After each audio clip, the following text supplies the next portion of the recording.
Imagine a quiet morning in 1958. The suitcases are already in the luggage compartment. The road is beginning to awaken, and in front of the house sits a car so long, shiny, and elegant that it seems far too beautiful to be simply a family wagon. In the 1950s, American station wagons stopped being practical and discreet vehicles. They received two-tone paintwork, enormous glass surfaces, and chrome details worthy of Detroit's most luxurious automobiles. Some looked like elegant coupes with room for the entire family. Others still preserved the handcrafted work of the old woodies, and a few were so exclusive that today they are much rarer than most people imagine. Before we begin, leave your like and subscribe to the channel. Now, pack your bags, because our journey begins in 1958. 1958 Buick Century Caballero. By the late 1950s, a station wagon could still be seen as a family choice, but the Caballero seemed to have been created for a family that was unwilling to give up elegance. Imagine seeing it in front of a house on a Sunday morning. Its body, more than 16 feet long, reflected the light across an almost impossible amount of chrome, while the suitcases disappeared behind a silhouette that looked more like a luxury hardtop than a utility vehicle. That was its great secret.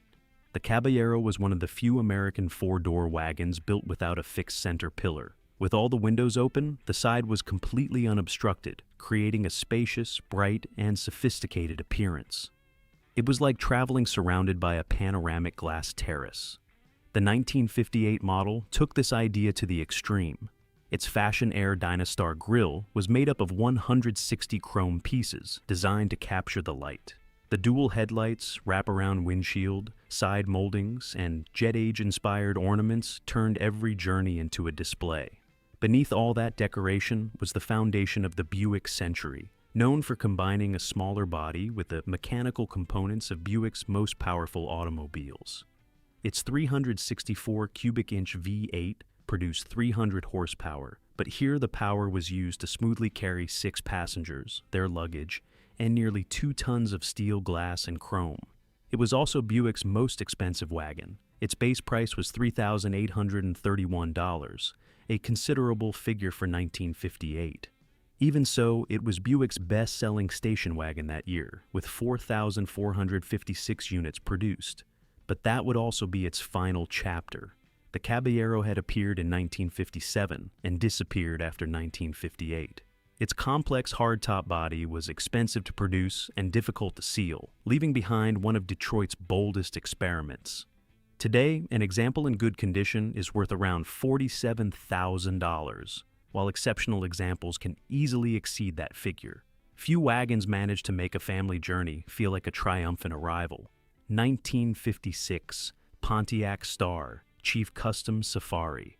In 1956, few families needed a station wagon as elegant as this one. But the Pontiac Safari had not been created merely to meet a need. It had been designed to inspire desire. Imagine its doors opening in front of an elegant roadside hotel.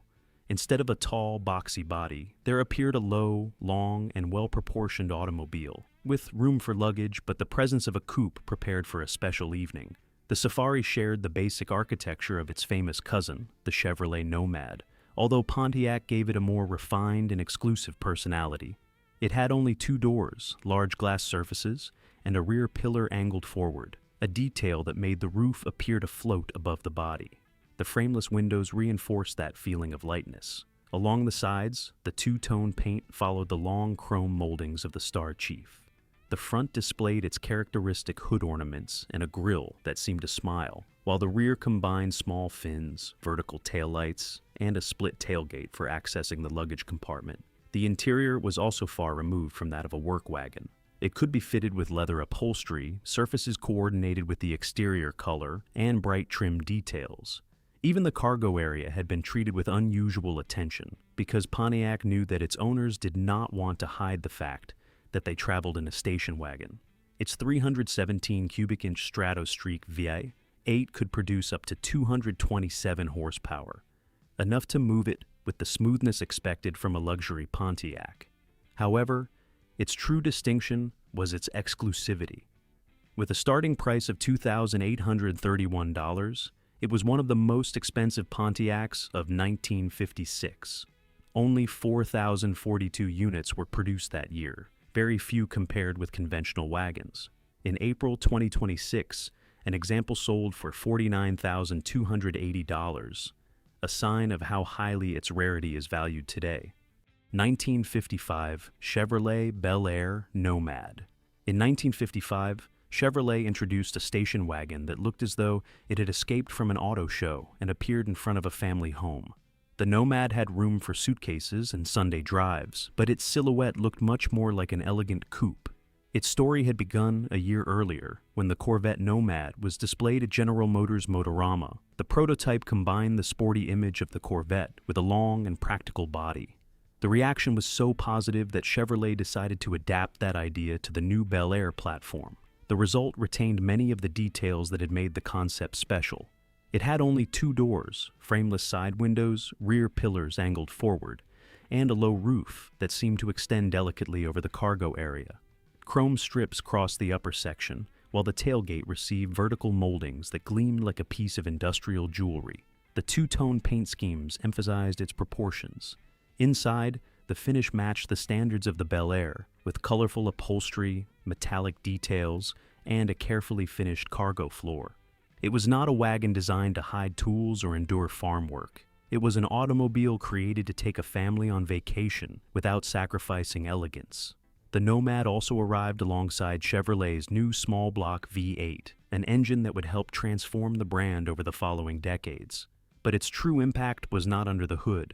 It was in proving that practicality could also be desirable. It cost approximately $2,571, considerably more than Chevrolet's conventional wagons, and only 8,386 examples were produced in 1955. That limited production ultimately turned it into one of the most sought-after automobiles of the Tri-5 era. Today, a Nomad in good condition is worth around $50,600, while exceptional restorations can reach much higher figures. And in your opinion, is this the most beautiful wagon of the 1950s, or is there another one capable of surpassing it? Leave your opinion in the comments. 1958, Oldsmobile Super 88 Fiesta. In 1958, Detroit seemed determined to prove that there could never be too much chrome, and few station wagons carried that idea with as much elegance as the Super 88 Fiesta. Imagine a summer afternoon with all 4 windows open and the reflection of the sun traveling across every molding. At first glance, the Fiesta did not look like a conventional wagon. It had no fixed center pillar between the doors, so when the windows were lowered, the entire side was left open. It was a family body with the visual lightness of Oldsmobile's famous holiday hardtops. That body style was not even manufactured by Fisher Body like most General Motors automobiles. Its bodies were built by the Ionia Body Company, a specialized company that helped turn it into one of the most distinctive wagons of its era. The 1958 model received one of the most ornate designs of the decade. 4 headlights dominated the front, long moldings began over the fenders, and enormous chrome pieces wrapped around the taillights. Even while parked, it looked dressed for a celebration. Among its curiosities was a removable transistor radio, which could be taken out of the dashboard and accompany the family during a picnic. Its 371 cubic inch Rocket V8 engine produced 305 horsepower. It was a remarkable figure, although in the Fiesta that power was mainly intended to move a large body, 6 passengers, and everything needed for a long vacation with serenity. It cost $3,623, and only 5,175 units were produced in 1958.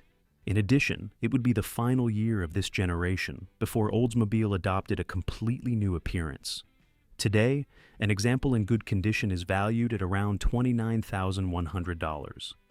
More than a simple wagon, the Fiesta was one of those brief moments when Detroit transformed family life into a spectacle of glass, color, and chrome. 1953 Buick Roadmaster. Before American station wagons were covered with panels that merely imitated wood, there were automobiles like the Roadmaster. On it, the wood was not decoration. It formed part of its structure and had been shaped by human hands. Imagine seeing it parked in front of a country house, still damp from the morning dew. Its enormous chrome front end, 4 venti ports, and white wall tires conveyed the presence of a great Buick. But from the rear doors onward, something warmer began. frames, panels, and a tailgate built from real wood. The pieces had to be selected, fitted, sanded, and varnished with a level of precision closer to the making of fine furniture than to an assembly line. That gave each example small differences and a personality impossible to reproduce with stamped steel. The interior followed the same philosophy. There was room for 6 passengers and, when the rear seat was folded, more than 6 feet of cargo space appeared. However, the atmosphere remained that of a Roadmaster. Carefully finished upholstery, carpeting, a clock, a radio, and, depending on the equipment, power windows, a power seat, power steering, and power brakes. The year 1953 also celebrated Buick's 50th anniversary and marked the arrival of its new 322 cubic inch Fireball V8. With 188 horsepower and the Dynaflow automatic transmission, the estate wagon moved with the serenity expected from the brand's most prestigious model. It cost $3,694, a sum reserved for very few households, and only 670 units were built. That was also the final year of Buick's true woodies and the end of a handcrafted tradition that Detroit would never recover. Today, a Roadmaster estate wagon is worth around $65,000, although exceptional restorations can approach or exceed $90,000. It was not simply an elegant wagon, it was the final memory of an era when a family automobile could still smell of freshly varnished wood. 1959 Mercury Country Cruiser. In 1959, Mercury did not introduce just one memorable wagon, but an entire family created to turn everyday journeys into something much more elegant. Under the Country Cruiser name were the affordable Commuter, the refined Voyager, and the luxurious Colony Park. Although each version had its own personality, they all shared an enormous low body, more than 18 feet long, with large glass surfaces and horizontal lines that disguised their dimensions. The front featured a wide grille, dual headlights, and a slightly sculpted hood. The panoramic windshield extended around the sides and also over the roofline, filling the interior with light. At the rear, small fins and chrome moldings completed a silhouette created to travel along America's new highways. The difference was in the details. The Commuter offered that same presence in a simpler presentation and could be found with 2 or 4 doors. The Colony Park occupied the opposite end of the range. It added wood-look side panels, more carefully finished details, and an image closer to that of a luxury automobile. Between them was the Voyager, intended for those who wanted more refinement without moving up to the most exclusive model. Inside, the Country Cruisers could accommodate up to 9 passengers. The third seat faced forward and folded beneath the floor, while the rear window lowered to make access easier. With the seats folded, there was a flat surface and more than 90 cubic feet of space, enough for a long vacation. The Commuter started at approximately $3,030, while a Colony Park reached nearly $3,930. Today, the value depends greatly on the version and condition, but the best preserved Colony Parks have exceeded $50,000. Between the 1959 Mercurys and the 1958 Buick Caballero, which one better represents the perfect American wagon? Write Mercury or Buick in the comments. 1958 Edsel Bermuda. In September 1957, dealerships across the United States covered their showroom windows and waited for the arrival of an automobile that Ford had kept almost entirely secret. When the covers fell, the public met the Edsel. And among that family, no version combined extravagance with family life better than the Bermuda. Imagine one of them leaving a quiet neighborhood with 9 passengers on board and the suitcases behind them. Its sides were covered with wood-look panels, framed by light-colored moldings that ran along the body like the finishing details of a vacation home. It was long, colorful, and deliberately different.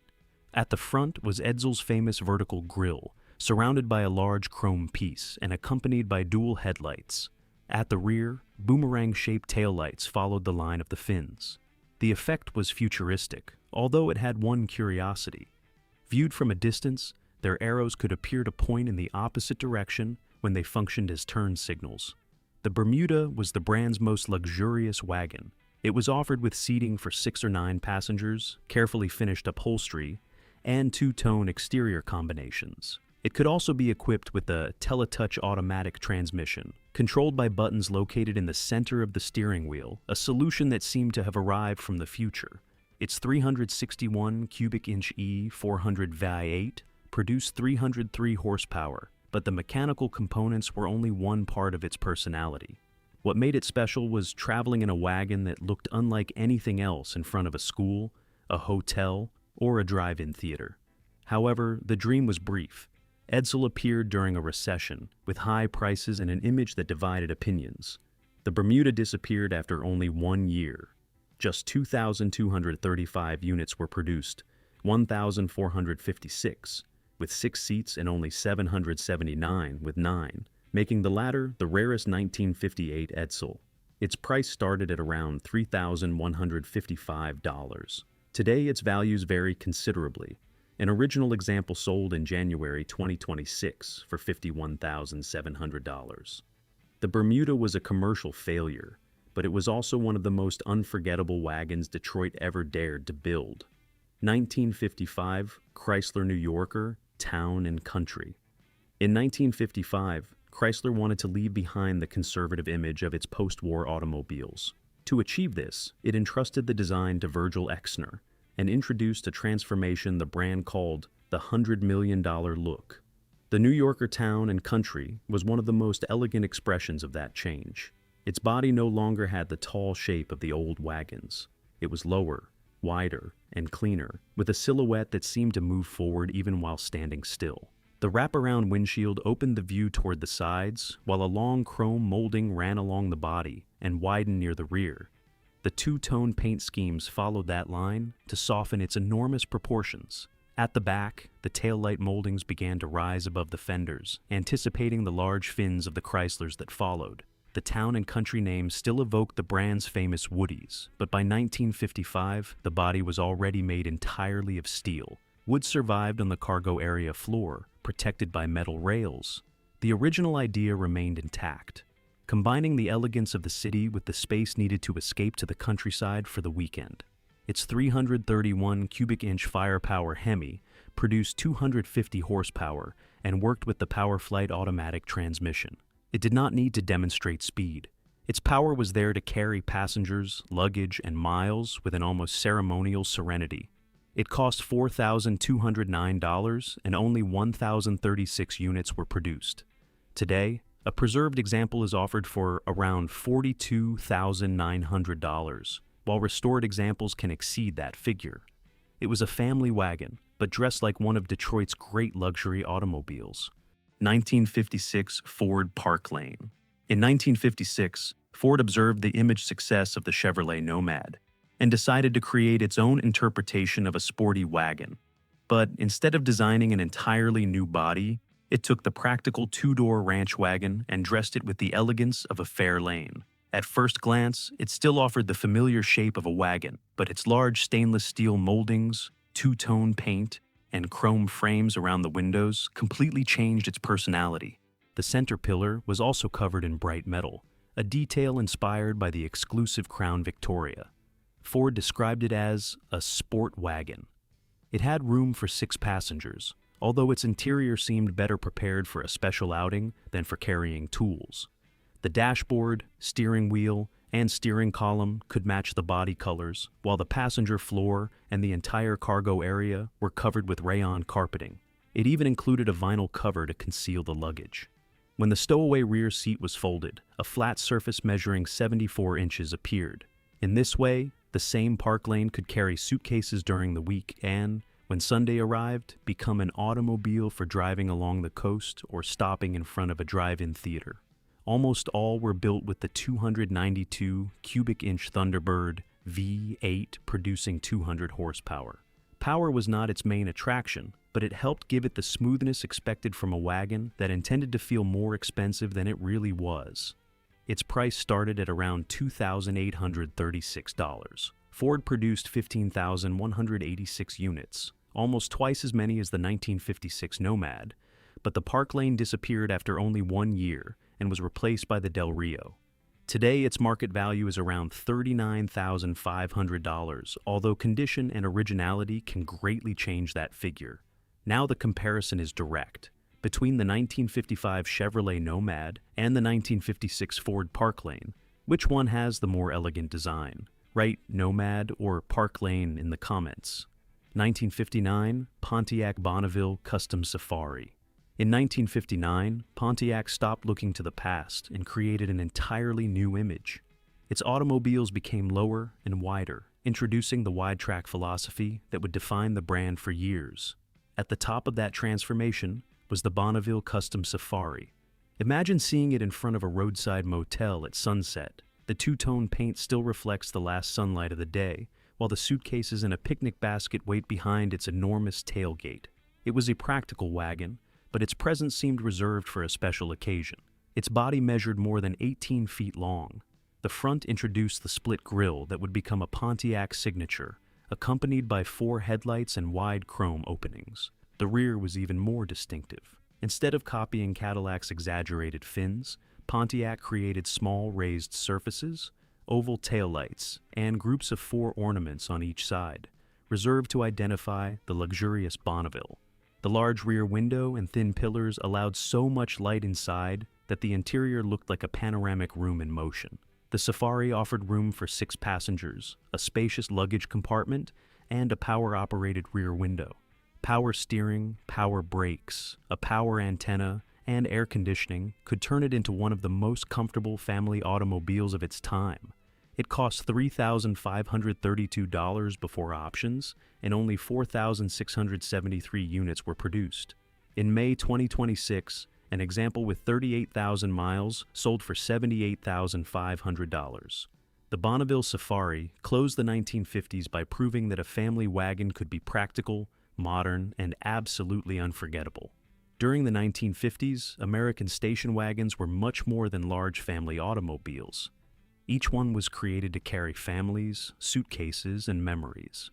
But even after so many years, they still inspire the desire to imagine a quiet road, a radio playing softly, and a journey that seems in no hurry to end. Now, we want to know your final choice. Which of these 10 American wagons is the most elegant of all? Write the model's name in the comments and also tell us which one would take second place on your list.